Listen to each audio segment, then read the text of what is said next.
Hello guys, welcome back to my channel and welcome back again my another video. Today in this lecture I am going to teach you class 11th NCERT physics chapter number 2, that is unit and dimension.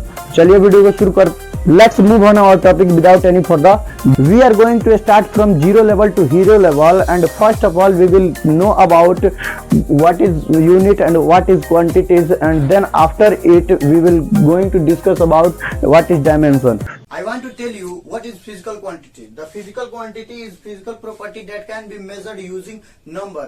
वह गुण जिसके द्वारा हम physical quantities को major करते हैं, मापते हैं, उसी को हम फिजिकल क्वांटिटी कहते हैं, यानी भौतिक राशि कहते हैं. और भौतिक राशि दो प्रकार के होता है. There are two type of physical quantities. That one is fundamental quantities and another is derived quantities. चलिए हम आगे जानते हैं कि फंडामेंटल क्वांटिटीज किसे कहते हैं. What is fundamental quantities? तो चलिए इसको हम मिटाते हैं और जानते हैं कि फंडामेंटल क्वांटिटीज किसको कहते हैं.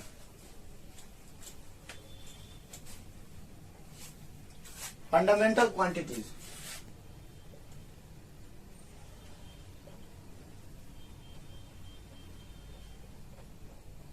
fundamental quantities. What is fundamental quantities? Such type of quantities which is not depends upon any other quantities, that called is क्या? Fundamental quantities. वह राशि जो किसी अन्य राशि पर आधारित नहीं हो उसे हम कहते हैं क्या? फंडामेंटल क्वांटिटीज, यानी मूल राशि कहते हैं हम हिंदी में. तो हम लिखेंगे कि such type of quantities, such type of quantities, such type of quantities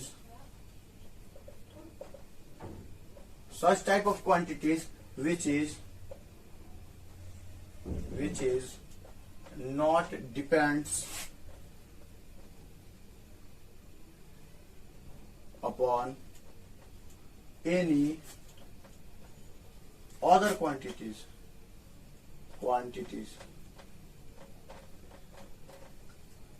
that is known as fundamental quantities.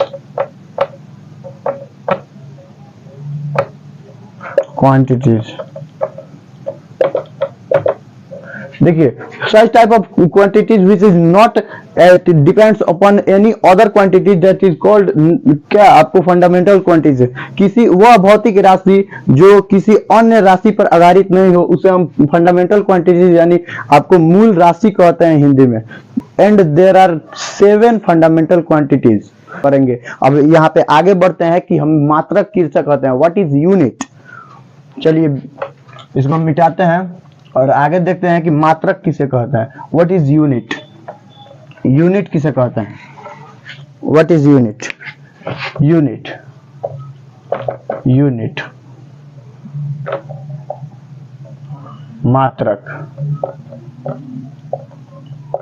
मात्रक क्या है? किसी भी फिजिकल क्वांटिटीज को मापने के लिए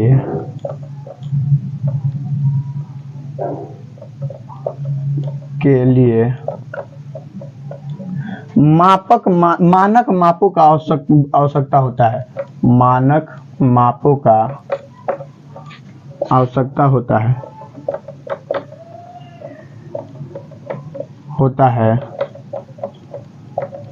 उसे हम मात्रक कहते हैं. What is unit? देखिए मात्रक क्या होता है? किसी भी फिजिकल क्वांटिटी को मापने के लिए एक मानक मापक का आवश्यकता होता है, उसे ही हम मात्रक कहते हैं. और मात्रक दो प्रकार के होते हैं. There are 2 type of unit. There are 2 type of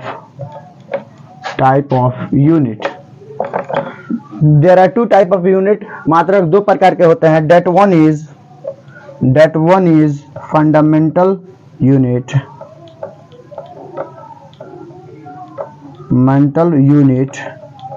and another is derived unit.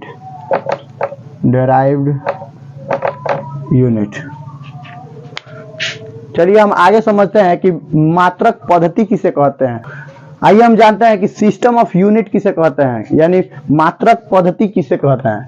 System of unit, मात्रक पद्धति, system of unit.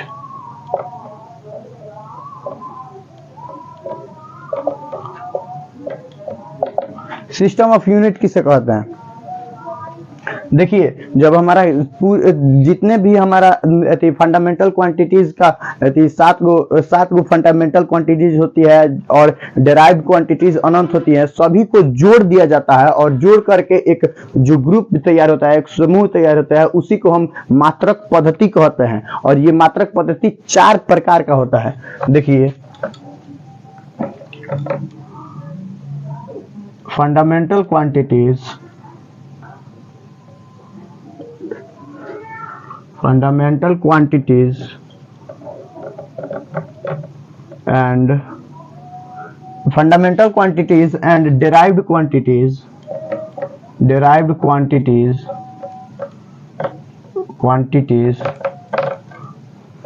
both are combined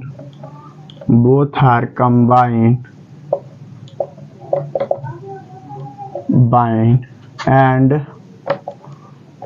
both are combined and create a group that is known as system of unit।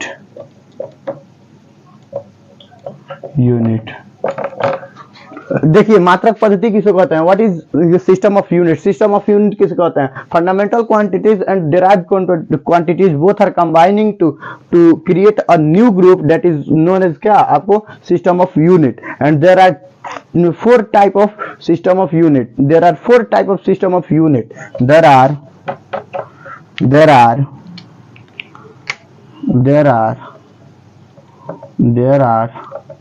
4 type of system of unit। There are 4 type of system of unit। मात्रक पद्धति 4 प्रकार की होती है। चलिए आगे हम मात्रक पद्धति कौन कौन होती है ये हम देखते हैं। इसको हम मिटाते हैं। देखिए, there are 4 type of system of unit। that first is FPS।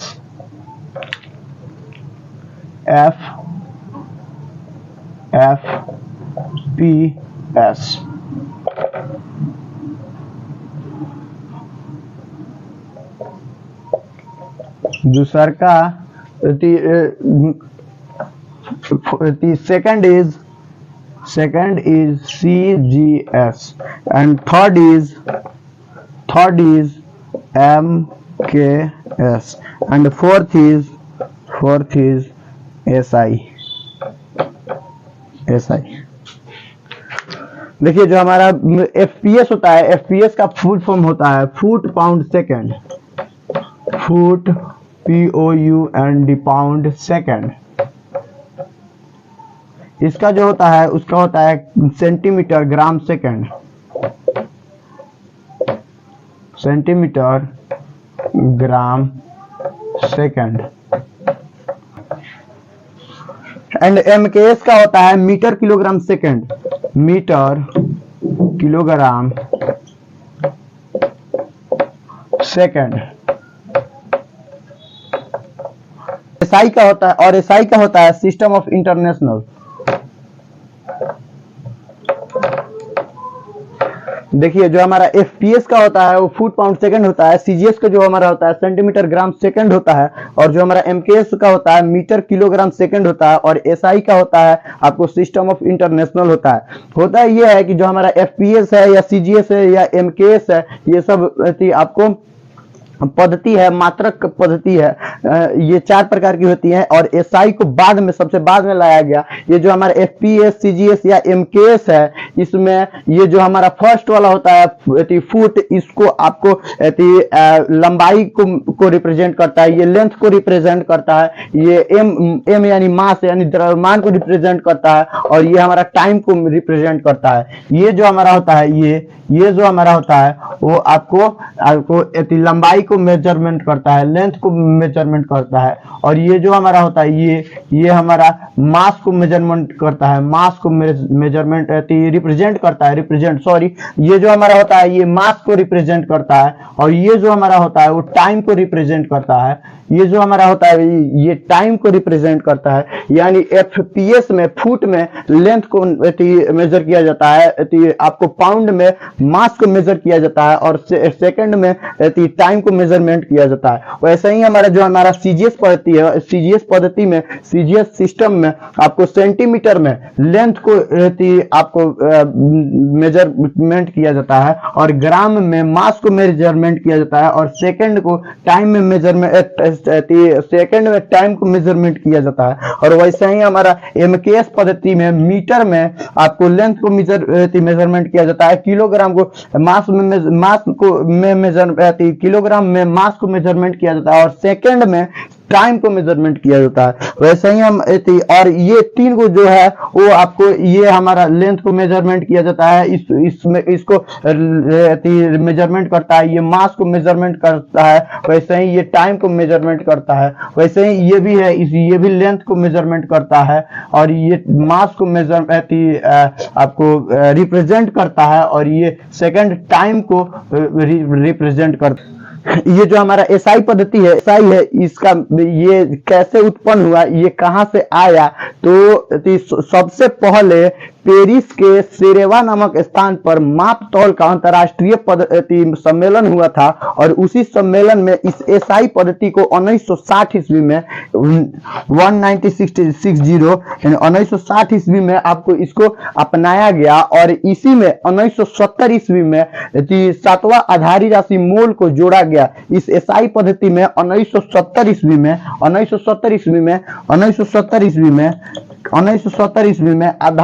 7वां आधारी राशि मोल को जोड़ा गया, जो हमारा पदार्थ की मात्रा का आपको मात्रक होता है।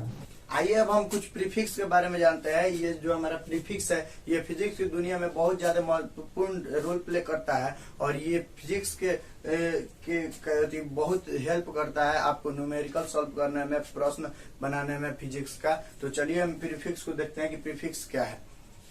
देखिए ये जो हमारा प्रीफिक्स होता है, ये हमारा प्रीफिक्स 20 गो होता है। जैसे में आपको येटा है, योटा है, जेटा है, एक्सा है, पेटा है, टेरा है, उसके बाद आपको जीगा है, मेगा है, उसके बाद आपको पिको किलो है, हेक्टो है, डेका है, डेसी है, सेंटी है, मिली है, माइक्रो है, नैनो है, पिको है, फेम्टो है, एटो है, जेप्टो है और युक्टो है। ये जो हमारा योटा होता है उसका मान जो होता है 10 के पावर 24 होता है, 24 होता है। रुकिए हम लिख रहे हैं। जो हमारा जेटा का मान होता है 10 के पावर 24 होता है, योटा का मान होता है 10 के पावर 24 होता है, जेटा का मान होता है 10 के पावर 21 होता है, एक्सा का 10 के पावर 18 होता है, पेटा का 10 के पावर आपको 15 होता है, टेरा का 10 के पावर 12 होता है, जीगा का 10 के पावर आपको 9 होता है, मेगा का 10 के पावर 6 होता है, किलो का 10 के पावर 3 होता है, हेक्टो का 10 के पावर 2 होता है, डेका का 10 के पावर 1 होता है, डेसी का 10 के पावर -1 होता है, डेसी सेंटी का 10 के पावर -2 होता है, मिली का 10 के पावर -3 होता है, माइक्रो का 10 के पावर -6 होता है, नैनो का 10 के पावर -9 होता है, पिको का 10 के पावर -12 होता है, फेम्टो का 10 के पावर -15 होता है, एटो का 10 के पावर -18 होता है, जेप्टो का 10 के पावर -21 होता है और युक्टो का 10 के पावर -24 होता है। तो चलिए और ये हमारा प्रीफिक्स है और देखते होंगे जब न्यूमेरिकल सॉल्व किया जाता है तो कोई भी मैग्नीट्यूड दिया जाता है, उसके बाद कहा जाता है माइक्रो एम्पियर, यानी 5 माइक्रो एम्पियर। सपोज डेट मान लीजिए कि कोई चीज दिया हुआ है 5 माइक्रो एम्पियर, यानी माइक्रो मतलब क्या है, यहाँ पे माइक्रो देखिए, यहाँ पे माइक्रो का मान है 10 के पावर -6, यानी 5 गुने 10 के पावर -6 एम्पियर, और इसी को ना शॉर्ट फॉर्म में माइक्रो कह दिया जाता है। इसलिए बहुत महत्वपूर्ण रोल प्ले करता है आपको क्या न्यूमेरिकल सॉल्व करने में फिजिक्स के। चलिए अब आगे हम देखते हैं कि हम डायमेंशन कैसे बनाते हैं। चलिए इसको हम मिटाते हैं। हम देखते हैं कि जो हमारा डायमेंशन है वो डायमेंशन हम कैसे क्रिएट कर सकते हैं, कैसे हम बीमा को ना ज्ञात कर सकते हैं, कैसे हम डायमेंशन बना सकते हैं। हमारा डायमेंशन है, ये डायमेंशन बनाने के लिए इसके जस्ट पहले कुछ ही देर पहले हम बताए थे कि जो हमारा फंडामेंटल क्वांटिटी होती है वो 7 गो होती है और 7 फंडामेंटल क्वांटिटीज का उपयोग करके हमारा डायमेंशन क्रिएट किया जाता है। तो चलिए आपको डायमेंशन बनाने के लिए आपको जो हमारा प्रयोग होता है 7 गो फंडामेंटल क्वांटिटी, उसको हम लिखते हैं और उसके आधार पर आपको बनाते हैं, उसके बेसिस पर हम देखते हैं। देखिए जो हमारा 7 गो फंडामेंटल क्वांटिटी होती है उसमें से पहला होता है टेम्परेचर।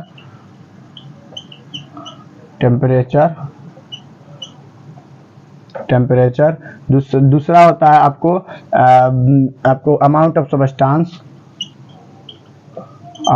सबस्टांस। तीसरा होता है हमारा आपको टाइम। चौथा होता है हमारा लेंथ। पांचवा होता है हमारा इंडक्टेंस।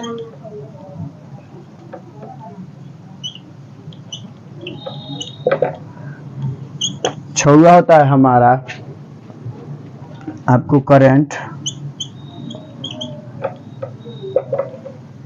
देखिए जो हमारा टेम्परेचर होता है उसको हम के से डिनोट करते हैं, इसका मात्रक केल्विन होता है इसलिए हम के से डिनोट करते हैं। अमाउंट ऑफ सबस्टांस का मात्रक जो होता है वो हमारा मोल होता है इसलिए इसको मोल लिखते हैं। ये हमारा जो टाइम है इसको हम टी से डिनोट करते हैं, ये जो हमारा लेंथ है लंबाई इसको हम एल से डिनोट करते हैं, इंडक्टेंस है इसको हम आपको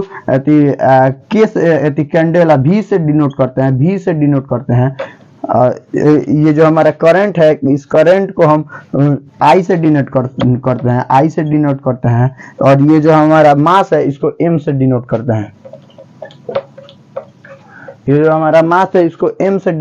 हैं। तो चलिए हम देखते हैं कि इसके आधार पर कैसे हम डायमेंशन क्रिएट कर सकते हैं। तो चलिए सबसे पहले हम फ्रीक्वेंसी का डायमेंशन क्रिएट करते हैं। देखिए frequency QENCY, frequency equals to होता है 1/टाइम होता है 1/टाइम को हम टी से डिनोट करते हैं, और टी के पावर 1 है और वो छुपा हुआ है इसलिए हमारा हो जाएगा 1/t और बराबर में हो जाएगा ये जब हमारा टी ऊपर जाएगा टी के पावर -1 हो जाएगा। यही हो गया हमारा डायमेंशन, हमारा डायमेंशन हो गया आपको फ्रीक्वेंसी का। अब आइए हम देखते हैं डेंसिटी का डायमेंशन।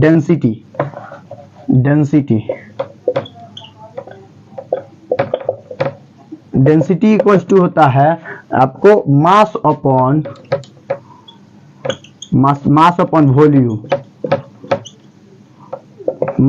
मास को हम m से डिनोट करते हैं, और जो हमारा वॉल्यूम होता है वॉल्यूम को हम L3 से डिनोट करते हैं, L के पावर 3 से डिनोट करते हैं, और ये जो हमारा m है ये जो हमारा L है ये L को हम ऊपर जब भेजेंगे तो L के पावर -3 हो जाएगा, इसलिए हमारा जो डायमेंशन होगा वो हमारा होगा m L के पावर -3। ये हमारा डायमेंशन हो जाएगा आपको डेंसिटी का, ये हमारा हो जाएगा डायमेंशन डेंसिटी का m L के पावर -3 ये हमारा हो जाएगा डायमेंशन डेंसिटी का।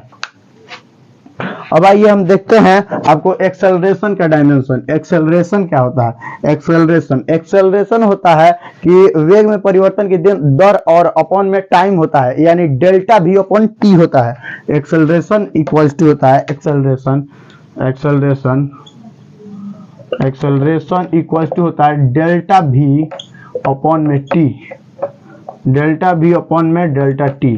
यानी हमारा एक्सेलरेशन इक्वल टू हो जाएगा v का हम जो हमारा वेलोसिटी का डायमेंशन होता है हम निकाल के अभी दिखा दे रहे हैं। वेलोसिटी का हमारा डायमेंशन एल टी के पावर -1 होता है, एल टी के पावर -1 होता है। और जो हमारा अपॉन में है टी को हम टी यानी टाइम को हम टी से रिप्रेजेंट करते हैं, तो टी नीचे हो जाएगा, यानी एम एल टी के पावर -1 यहाँ पे है और टी के पावर यहाँ पे भी 1 है।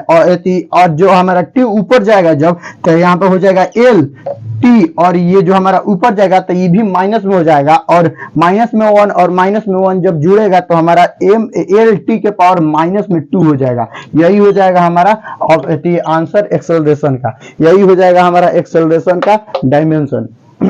देखिए अब हम आपको वेलोसिटी का निकालते हैं डायमेंशन, वेलोसिटी का निकाल करके आपको दिखाते हैं डायमेंशन। वेलोसिटी